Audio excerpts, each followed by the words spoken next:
4 mënyra se si t'i shpëtojnë virozave të pranverës. Me ardhjen e stinës pranverës, virozat respiratore po shfaqen gjithmonë më shpesh në popullat, veçanërisht tek fëmijët dhe të moshuarit.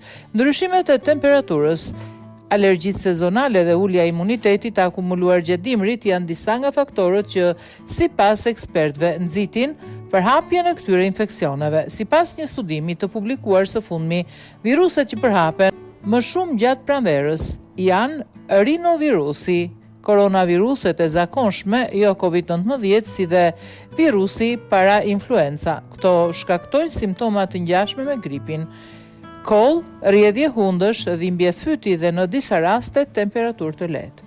Një analizë e Qendrës Europiane për Parandalimin dhe Kontrollin e Sëmundjeve ECDC tregon se në vitet e fundit virozat e pranverës janë bërë më të qëndrueshme për shkak të ndryshimeve klimatike që ndikojnë në ciklet e përhapjes së viruseve. Po ashtu, shtimi i udhëtimeve dhe kontakteve sociale pas dimrit favorizon përhapjen. Por si do të mbrohemi?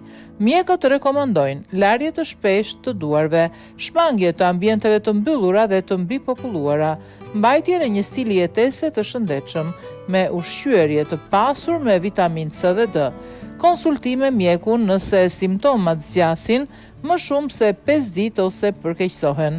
Pranvera nuk është vetëm stina e luleve, por edhe një periudhë ku organizmi ka nevojë për më shumë mbrojtje.